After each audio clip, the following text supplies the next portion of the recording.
जय श्री श्याम गाइस, स्वागत है आपका एक और नए मिनी व्लॉग में। तो हम पहुंच चुके हैं अभी खाटू श्याम जी पे और हमने लगा दिया गाड़ी पार्किंग में और सारे उतर चुके हैं गाड़ी से। सबके आलस चढ़ा हुआ था क्योंकि सोते हुए आए थे सभी। और यहाँ पे देखो कितनी तेज़ धूप निकली है, वहाँ से हमें ठंड लग रही थी, अब लग रही है गर्मी। पर फिर भी सॉक्स पैरों में डाल लिए हमने, चप्पलें गाड़ी में ही रख दी हैं क्योंकि चप्पल पहन के नहीं जाएंगे क्योंकि अभी रास्ता चेंज कर दिया है। यहाँ से कर लिया हमने रिक्शा क्योंकि गाड़ी की पार्किंग बहुत दूर होने लग गई है। पहले मंदिर के पास होती थी, अब नहीं होती है वहाँ पे।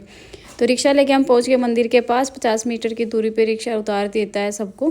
तो यहाँ से हमें जाना है पैदल पैदल। तो यहाँ से हम पैदल पैदल चल दिए मंदिर के लिए। तो भाई साहब थोड़ा सा रूसे हुए थे, फिर इनको पकड़ के ज़बरदस्ती लेके गए। तो यहाँ से हमने लिया प्रसाद हमने यहाँ पे लिया, प्रसाद लिया, झंडा लिया और हमने लिया नारियल। क्योंकि एकदम प्रोग्राम बना तो नारियल मैं कहीं के लिए नहीं लेके गई, वैसे तो घर से लेके जाते वही लगता है, पर फिर भी वहाँ से ले ही लिया। प्रसाद लेने के बाद हम चल दिए लाइन में लगने के लिए। और यहाँ पे देखो लाइन बन चुकी है। भीड़ बहुत ज़्यादा होती है, हर सैटरडे संडे को भीड़ होती है। पहले तो एकादशी पे ही भीड़ होती थी, पर अब तो हर सैटरडे संडे बहुत ज़्यादा भीड़ होती है। यहाँ से फिर लाइनें बन गई हैं, कम से कम 7-8 लाइनें बनी हुई थी। और आगे देखो ये जो ब्रोंज बना रखे हैं यहाँ पे होती है स्कैनिंग, तो इसमें लगा दी है बाबा के दरबार में हमने हाजिरी। पहले यादव जी ने अटेंडेंस लगाई, फिर मैंने अपनी लगा दी। तो यहाँ पे देखो कितनी भीड़ है और कितना अच्छा मंदिर यहाँ पे सजा रखा है, पूरा फूलों से लिखा हुआ है हारे का सहारा। दोनों साइड लिखा हुआ है, दोनों साइड मंदिर के दर्शन होते हैं। और यहाँ पे फिर मैंने अपना नारियल बांध दिया है। तो नारियल बांधने के बाद फिर हम आगे मंदिर से बाहर आने के बाद हमने लिया मम्मी का आशीर्वाद। मैंने भी लिया और सब बच्चों ने भी लिया मम्मी का आशीर्वाद लेके फिर हम चल दिए घर के लिए। आशीर्वाद लेके फिर हम चल दिए घर की साइड, मार्केट में घूमते फिरते।